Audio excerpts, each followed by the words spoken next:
Hey guys, we're back with another edition of the Roy's Boys podcast, powered by Carolina Electrical Services.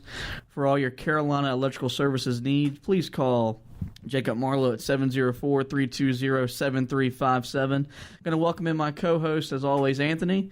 Good morning. How's it going, buddy? That's pretty good, man. I'm excited here to talk a little bit of Carolina basketball after another pretty good game from the Heels against Georgia Tech, and now we got a huge matchup coming up this weekend against Louisville. Yeah, you're right. We'll get to both of those games in a little bit, but we're going to start out with our new segment. The opening tip, which is brought to you by Rodan and Fields for all your skincare needs. Call Joey Marlowe at 803-804-0200. And today's topic is a little not basketball related, but it does involve Carolina. The chancellor of the university, Carol Folt, stepped down effectively yesterday. I just kind of wanted to discuss what she meant to the university. She was there through the NCAA stuff and very supportive of all the athletic programs and really helped to grow the university as an academic institution, and just wanted to touch on that for a minute. Yeah, I mean, when you look at Carol Folt, I think she did a really a pretty good job as chancellor. I think a lot of people will probably give her a lot of slack for what happened with Silent Sam towards the end of her tenure there, and eventually she ended up getting, I think, doing what was ultimately right and what many of the students really wanted. But, look, that's a totally different subject. That's political, and that's not what we're trying to get into on this podcast. So when you focus from an athletic standpoint, I think that the university was very successful with her as the chancellor. I mean, you mentioned it, when we were talking a little while ago. You got 2 Final Fours and a national championship for the basketball team. And then, you look at the other sports, there have been countless championships. Women's field hockey has been extremely successful over the last few years. And you've seen the resurgence of the women's soccer program once again this past year. So, for the most part, I think she's done a really good job. She was the one that hired Bubba Cunningham as athletic director, and I think that so far has been a pretty great hire. I think he's a guy that not only has done a great job keeping the basketball program where it needs to be at, he's also done a good job of helping the smaller sports as well, and he's also put a focus on football, which is something that we've been asking out of our athletic director for years. So, you got to hand it to her. I think she did a good job. She fought through the NCAA scandal as well and handled that about as well as you can handle it as a chancellor. And so, for the most part, I think that a lot of people should, they need to kind of take a step back, sort of similar to the Larry Fedora era with the football team. The end wasn't quite what you would want, but at the same time, she did a lot of good things for the university. So she will be missed, and now we enter another exciting new chapter with a new chancellor, and I'm pretty intrigued to find out who it's going to be. Yeah, there's always something going on at Carolina that's always intriguing, whether it's academically or athletically, and this is one of those times where it's more to the academic side, but the new chancellor will play a big role in what we do athletically as well. And, she oversaw 17 ACC championships, and I think it was 4 national championships her time on campus, and she started many scholarship programs to start, growing the university in the new era of students, and that just really growing UNC, making them more sociable and everything like that. So we'll go ahead and move into the Georgia Tech recap. Really an impressive win for the Heels, a 77-54 decision. Was a lot larger of a margin than I expected. I know you kind of thought it was going to be a little bit closer. Carolina shot 47% from the game. They held Georgia Tech to 35%, so we got it done defensively. We were 48% from 3, and entering the game, Georgia Tech was only allowing 26% percentage behind that the three-point line, which was second best in the country. And so Carolina really shot them out of their zone, which had been effective against Duke the previous game. And just really a overall solid effort for Carolina to get another road win and improve to 6-1 in the ACC. Yeah, I mean, if people are asking, well, where was that team for Georgia Tech that we saw against Duke? They really just didn't shoot as well as they did in that game against Duke.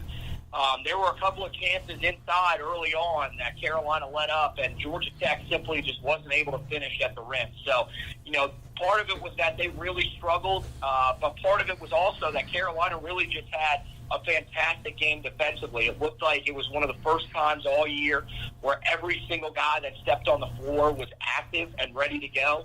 And so, I thought overall, in the first half, I think they were struggling shooting the ball, and that was part of the reason why the margin was so close, because you can't fault them for any issues defensively, really. I mean, they allowed 24 points in the first half. So clearly, they were playing well from the get-go, which I'm going to be really honest with you. I was a little shocked. I thought there would be a little bit of a sluggish start coming off an 8-day layoff, but these guys came out. Their energy was good.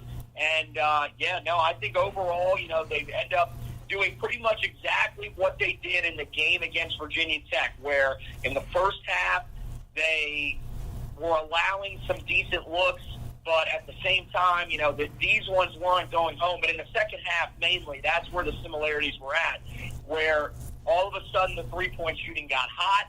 That was pretty much where they started scoring the bulk of their points in the first half of the second half.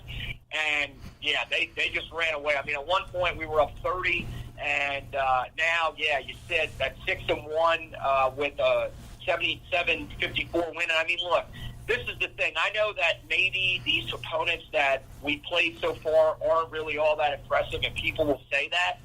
But the Tar Heels are doing exactly what they have to do with this part of the schedule. You've got to be able to win these games early on when you're facing these lesser opponents, because you know who lurks on the latter part of the schedule. I mean, you've got teams in Virginia and Duke who we know, of course, are going to be, highly ranked. It's not going to be easy to face either one of those teams. But then you're also going to have some of those teams like Florida State that are going to be tricky. Syracuse also going to be there later on in the schedule. So there are a lot of teams that are going to be tournament teams. Right now you're facing some of the teams that are questionable or at this point probably are out of the tournament, and are doing exactly what you have to do, which is winning those games, some of them on the road like this game against Georgia Tech. Yeah, you're exactly right. Carolina can't help the way the schedule falls, but, in February alone, they play at Louisville. They have a home game with NC State. They welcome Virginia to Chapel Hill. They got to go to Durham. So the schedule is going to go bulk up a little bit more in February, like it normally does for Carolina. Our schedule always seems to be backloaded because of the two games with Duke, and then normally there's a couple teams there are still really solid. But looking back at this Georgia Tech game, I thought it was good to see Cam Johnson return to form. He had 22 points on 8 of 10 shooting, 4 of 10 from 3, or 4 of 6 from 3, excuse me. And Kobe White was the only other guy in double figures with 19 on 7 of 13 shooting, so he was efficient and effective again. I do want to ask you, though, even though this game was lopsided, was the lack of players in double figures maybe disconcerting, because normally we're balanced and they really seem to be two guys carrying the load that was enough to beat a undermanned and under-talented Georgia Tech team?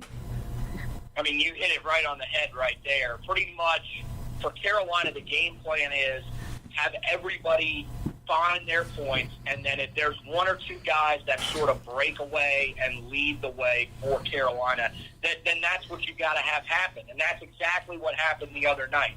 And I thought Nazir Little, look, he had 9 points, 7 rebounds off the bench.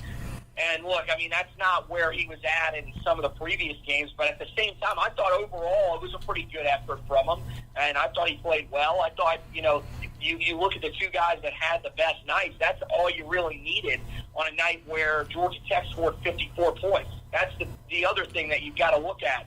When you play as good as we did defensively and you show as much energy where you can turn defense into offense like they did in that second half, you don't necessarily need guys jumping off the score sheet. And see, this is the problem with the mindset that people take going into some of these games, are really just looking at box scores. You're looking at what's going on in the NBA, and you're saying, well, you got a guy in James Harden who's now scored, 30-plus points in I think it's 18 or 19 straight games now. So everybody thinks that you need a guy that's either blowing it away or you need multiple guys, pretty much your entire starting lineup in double figures, or you're not going to win. College basketball is just built so much differently. There is never a game in the NBA where you're going to see a team score 54 points. There are teams now that score 54 points in a quarter in the NBA. So it's true, man. It's true. But, I mean, when you look at it, I'm not concerned at all. I think they did what they had to do. And, look, you don't need everybody to be jumping off the score sheet. It's just, like I said, two guys got hot. Really, the game plan was, hey, feed them the basketball because they're making shots.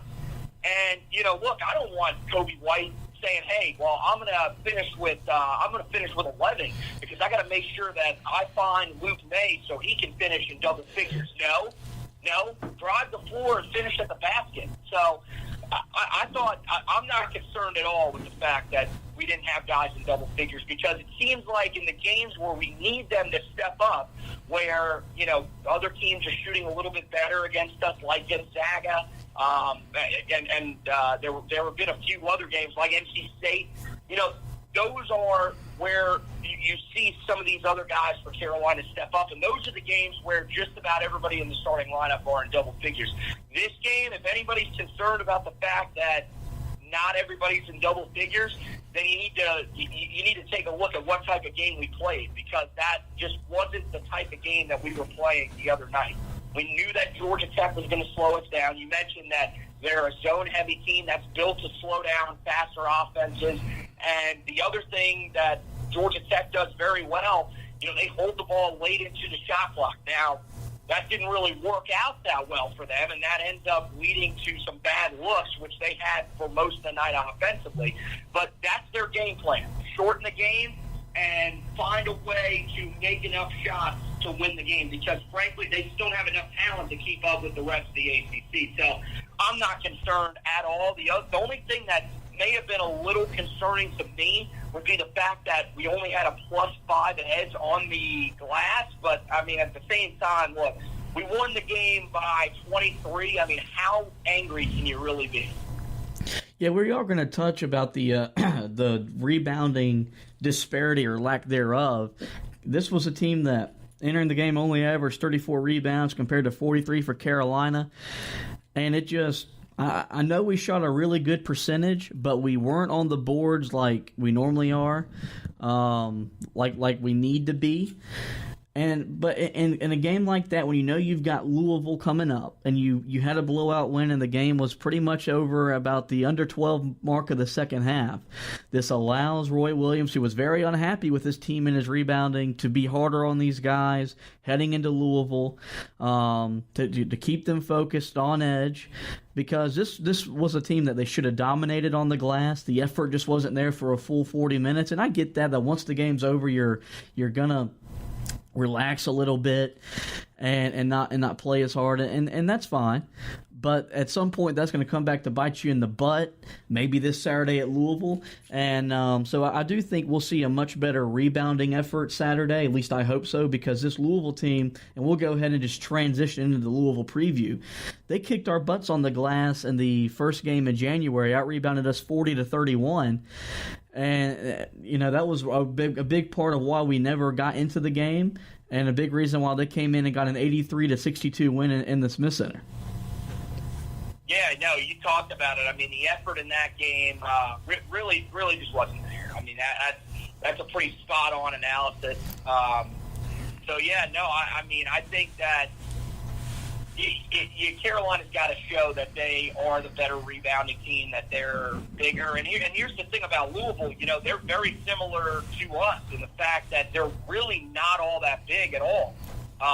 So, look, I mean, they've got to find a way they've got to find a way to dominate on the glass where they need to dominate. I mean, look, Louisville, I think there's no way they're going to shoot as well as they did in that first game. They shot nearly 52% in that first game. I don't see them shooting that well again, and I don't see Carolina shooting as bad as they did in that first game where they shot 34%. But I mean, you mentioned some of the guys that really had a big impact. I mean, Jordan and Moore, I feel like, is a guy that is probably going to get his points because he does lead them in scoring. So it wouldn't really shock me if he ends up having a good game once again. But really, the guy that Carolina's got to take care of is Steven Enoch, a guy that really, was kind of off the radar for the most part, I think, in terms of the national picture. Like, this is not a guy that everybody really knows about and says, oh, he's a dominator inside. He really just took over the game, and Carolina just had no response for him. I mean, you mentioned it, a double-double off the bench in these fine notes that you put together for us, I should mention.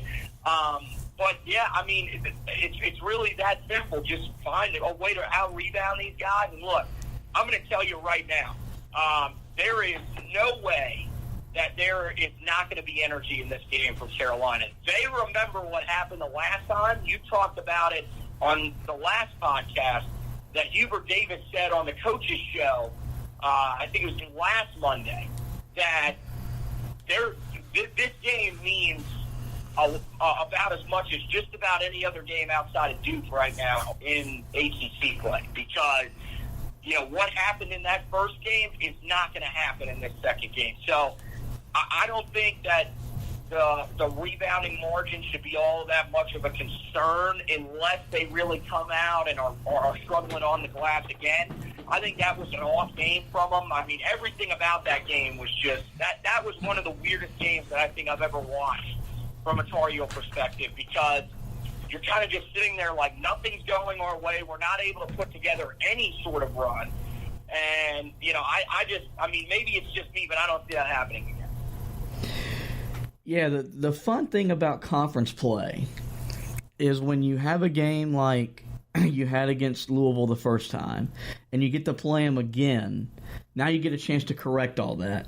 You mentioned it was a weird game. We see that kind of game all the time from them. It's just not in the Smith Center. It's normally on the road at a Louisville, at a Georgia Tech or a Florida State. That was the problem I think we had a hard time swallowing, was we got that kind of effort at home. And now you got to go on the road, and we know the Yum Center, when they have a big-time game like this is going to be, both teams are entering hot. Carolina's won 4 in a row. Louisville's won 6 in a row. They're both at the top of the ACC standings right now.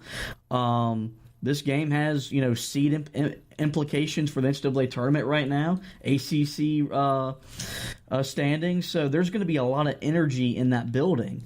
And somehow Carolina's going to have to find a way to match that energy, because you just don't walk in there and win. We did go there last year and get a big-time win on the road, but this team wasn't as coached as good as Chris Mack has done this year. They play harder. They're a little bit better. Their talent's a little bit better this year. And there's just so many factors that, like you said, the chances of them shooting 35% from the field and 14% from three you don't think would happen again, but crazier things have happened. The thing is we know they're capable of producing that kind of performance again. So how do you not allow that to happen again? You just got to play harder. Have a little bit more pride in yourself. Understand that, look, this team came out, kicked your butt on your building. Now you got to go return the favor. Like Nora's a load, 18-8, one of the most improved players in this conference. They don't have a lot of guys they only have 3 guys in double figures, and that's why I wrote in the notes that I'm going to make Sutton and Cunningham beat you, because numbers-wise, they're not going to give you 15. They're only getting you maybe 10 or 11. So if you make them beat you, I'll live with that more than letting a guy come off the bench and get a double-double, come in there and dominate the game. I do think this is a good chance for Luke May to bounce back, because he wasn't very good against Louisville in January, and he wasn't very good the other night. And normally when he has a game like that, he bounces back as good as any player he's had. I know for me as a fan, I'm as fired up for this game as there's been a game all year, because this is the fun thing of the ACC. We get to recorrect what we did wrong the first time and try to get a big-time win on the road and move back into a tie for first place in the ACC.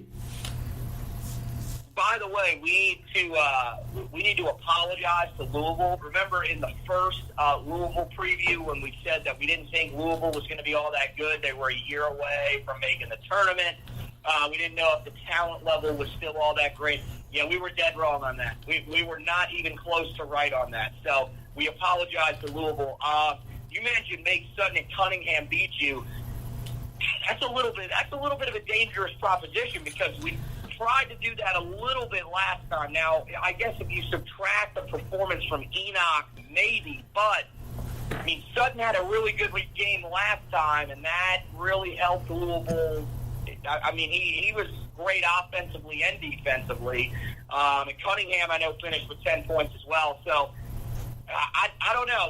That's a little bit dangerous to say that. I mean, I guess, yeah, if you're going to have guys that do beat you, I guess it would be those guys. But, I mean, at the same time, you know, I think just an overall good defensive effort is really what you need in this game. You need to turn defense into offense. I've been saying that pretty much the entire season, but we've seen in the moments where that has happened, where they have played better defensively and where they forced turnovers especially. That's what they did so well the other night against Georgia Tech, that frankly, they haven't really done all that great the entire season. You know, the main thing is getting sealed. That's where Carolina can thrive because we love getting out on the fast break. We all know that's how Carolina likes to play. And this team is built very similarly to the team from 2009, you know, just because of the comparisons between Kobe White and Ty Lawson. Kobe White wants to get out in space and run. Plain and simple. He wants to get out and either go to the basket and draw a foul or go to the basket and finish. It's one of the two. So the best way to do that is to steal the ball and create odd man breaks.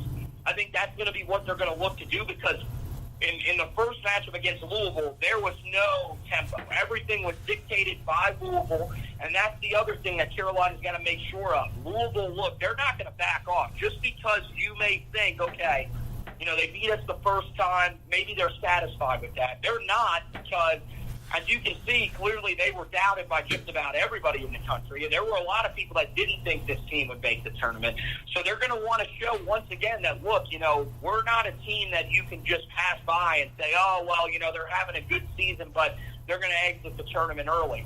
They want to make another statement. We've got to be ready for it. And if we can dictate the tempo of this game, just like any other game, if we can get out and run against them, they do not have the ability to slow us down. At least from what I've seen, they don't have the ability to slow us down. So that's my game plan if I'm Carolina. Get out on the fast break and finish inside whenever you get the opportunity, because we didn't really do that all that great against them the first time. That's going to be on Garrison Brooks and on Luke May, like you mentioned, to step up and play the way that they know they're capable of offensively. Who do you think wins? You know, I think Carolina wins. I think really the revenge factor is one of the biggest things that allows Carolina to play their type of game because, look, they know what happened the last time. That was the worst defeat under Roy Williams in the Smith Center. They are not going to let something like that happen. I'm assuming they remember the practices after that Louisville game, and they're not going to let that happen once again. But, yeah, no, I think ultimately they're not – we talked about it. They're not going to shoot as bad as they did in that first game. They're shooting a lot better from three. I mean, it's kind of weird now to remember, probably about 3 years ago now, 4 years ago, when we couldn't buy a three-point shot. We were one of the worst three-point shooting teams in the country. And now, you know, it seems like, you know, anytime that we're taking a three-point shot, we have some confidence that these guys are going to make it. Now, they've had their moments, of course, early on against Virginia Tech where they didn't shoot all that well. But, you know, you've noticed that now with Cam Johnson there and Kobe White there, you're pretty confident whenever they get these three-point opportunities. I think they shoot well from three again. Hopefully it's very similar to the last two games, and we can get that coming out of halftime in particular. And I think overall, you know, Carolina, they definitely defend a lot better, especially on the interior. I think Garrison Brooks steps up in this game on the inside defensively and has a big game. And if I had to say the person we'll be talking about, you know, I think Kobe White, is just kind of coming to his own here. You can see that he's really confident in his shot, and he's starting to feel it. And still, he's the guy that's picked up on, passing the basketball, something that early on in the season, I think he was a guy that really was seeking out his shot just a little bit too much early in the season, and I think that might have been what maybe hurt Carolina in some of those games, maybe outside of Texas. I mean, there were some games where he did score really well, but how effective actually was it because he wasn't able to get the ball to other guys in the moments where he wasn't the one taking the shot. So, I think he has a good game. I think Carolina really rebounds well against Louisville. I think they, the guys on the glass will have a fantastic night. And so I give Carolina the win. I think it'll be another close one, though, because it's never easy to go on the road there, even when Louisville is middle of the pack. So I think it ends up being probably somewhere in that 5 to 7 point range. We'll be biting some fingernails, but I think Carolina pulls it out and gets to 7-1 in the ACC. What do you see, man? This game's been on my mind ever since Tuesday ended, and just trying to think, who do I think wins? Both teams are hot, so one team's winning streak's coming to a close. If Carolina would have won the game at home, I'd probably take Louisville, but I'm with you. I think the revenge factor, and we've seen Carolina in these type of games when we lose a bad game, whether it's at home or on the road, when you get the rematch with them, they perform well and normally get the victory. I think they're going to do that Saturday. I think you're going to see maybe one of their best 40-minute performances of the season because they understand what this game means, how important it is to get and correct what happened earlier this season. And this feels like a game that Luke May dominates. It just, bad game against Georgia Tech. He was okay against Virginia Tech. And then, of course, he was very bad against Louisville earlier this season. I think he rebounds in a huge way, is a bigger presence for us on the inside, knocks down some threes, gets to the glass, and really helps and set the pace and the tempo for the game. And I think Carolina improves to 7-1 in the ACC, keeping on the heels of both Duke and Virginia, who are ahead of us because they've played one more game than us to this date. But, keeping the pressure on them to keep them winning, and that way when those games come around in 2 weeks, they're going to be first place on the line potentially at the juncture of both those games. So I think Carolina goes on the road, stays undefeated on the road in ACC play, improves to 17-4, more importantly 7-1 in conference, and just keeps this upward ascend they've been going on the last couple of weeks. Yeah, sounds good, man. I'm with you there. So we're going to talk about the Ken Pom rankings really quickly. Yeah, I just jotted them down because they're both really close overall in the analytics. Carolina is 7th in the Ken Pom overall rankings. Louisville's 13th, so there's only 6th place disparity there. Adjusted offense, Carolina is 12th. At 116.9, and that's the points they'd score if they played 100 possessions. Louisville's 13th at 116.7, so just 0.2 of a difference there. Defensively, Carolina's 91.0, which is 13th in the country, so they're in the top 13 in both of those categories. There are only like 4 teams in the country that are in that same range.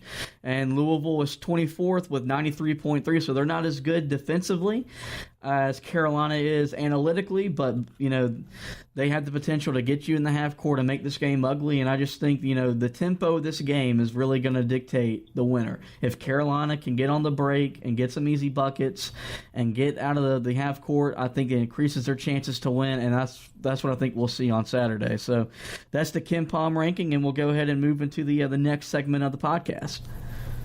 That's right, and you know what it is. It's the buzzer beater time of the podcast, and the buzzer beater, beat the buzzer. Oh my gosh, my reading skills are not great. That's why I do this podcast. Beat the Buzzer is presented by Hustle Hands. This is a company that is owned by fellow Tar Heel fan Chad Boucher right here in the Charlotte area. That's where we do this podcast out of, but you guys can order it anywhere. So go online to hustlehands.com. And we got some great deals coming up this week. We're going to mark down most of our items. We got some great things that are infused with both Hustle Hands, which is the company, but also with the city of Charlotte.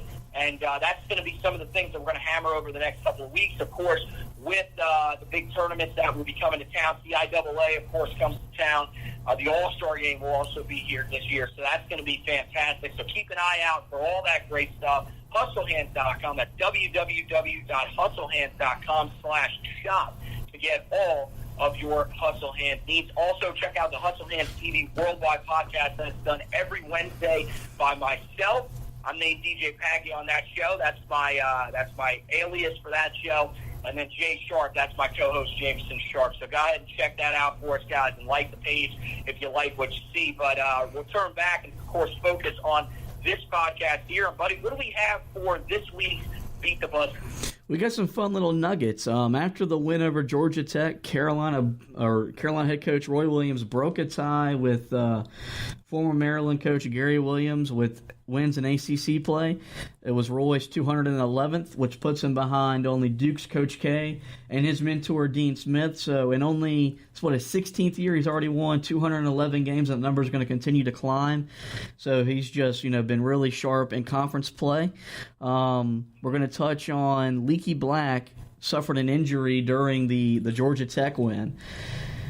And we haven't had an official statement on how long he's out or what if he's out, but he did tweet that he'll be back sooner and better than ever, so that leads us to believe that he will be out for at least, I would imagine, a game or two, because they have a quick turnaround with the Saturday. I think they play again next Tuesday. I might be wrong about that. And normally, we see what we're doing with Sterling Manley, erring on the side of caution. He'll probably do that with Leaky. We're going to need Seventh Woods to be a little bit better as the backup point guard, because he's lost some minutes because Leaky's done a little bit better handling the ball and being active defensively. But more importantly, just hope Leaky gets healthy, gets back on the floor, and continues to improve. One thing I did not put on our notes is never too early for bracketology. And the other night, Joe Lunardi had Carolina on the 2 line in the Midwest. He did not reveal who was 1 seed in that portion of the bracket would be. But for a team that, the season was over after losses to Texas and Michigan and Kentucky, and then the bad loss to Louisville, right now the best bracket projector in the business has them on the 2 line, which is always nice to see. And it's something that we'll monitor as the season grows along, because we will be getting the committee's top 16 sometime in February, and it's something that I know it's not as exciting as the college football top 25, but this is just something to help keep the committee honest and transparent throughout the rankings process, and so we'll definitely keep in touch on that. I mean, really quickly, I didn't mean to cut you off there, but I think that, honestly, it's more exciting because they only release them once. So when you find out who those teams are, after that, you kind of have to sit there and debate a little bit in your mind, okay, where am I going to see these teams before, of course, Selection Sunday? I think overall, I'd have to disagree with you. I think it's a little more exciting than college football. Weekly reveal of the playoff polls or whatever they call them now. I mean, really, let's be real honest here. It doesn't matter in college football outside of maybe the top 8 for the most part. After that, no one really cares about the rest of the rankings. I'd say that I think overall, when they reveal the 16 seeds or 16 teams that are the top 4 seeds, I think overall, because it's a one-time thing, it's a little bit better. But that's coming from a college football guy too. So that should tell you right there how good this actually really is. I love it. I think it does us some justice. Kind of tells us where everybody's at. So. Yeah, I didn't know you felt that way, so thank you for that. And like I said, once we get that information, we will relay it to you guys, and it's just done a better job keeping the committee honest. That way, because there's only like a 3-week span in between those the 16 teams and then the 68 team bracket that we get on Selection Sunday, and it just keeps them honest. How do you justify moving a team that was on the 2 seed here, but now they're a 6 seed and only lost 2 games in 3 weeks. And it's just, I think it's made them more honest in that regards.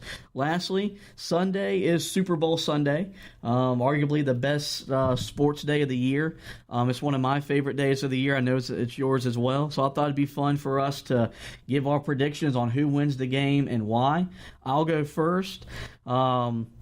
I like New England, mainly because they have a quarterback that's playing in his 9th Super Bowl. He lost the game last year, and they've really used this whole underdog role, which in reality was a bunch of crap, but it's resonated with that locker room. And I just don't see them losing back-to-back Super Bowls. I do think LA is going to give them the game. I think it'll be a fun game, kind of like last year where both offenses put up numbers. I think we'll see that again, but it's hard for me to go against a guy that's playing in his 9th Super Bowl, quarterbacking against a guy that's playing in his first and is only 24 years old. And Bill Belichick and Tom Brady have won, I think it's 18 straight games against quarterbacks that are 25 and younger. So just all the numbers favor New England. That's why a lot of people are going to go LA. But at the end of the day, I do think New England wins their 6th Super Bowl, which would tie them for first with Pittsburgh in the NFL, surpassing my beloved Dallas Cowboys.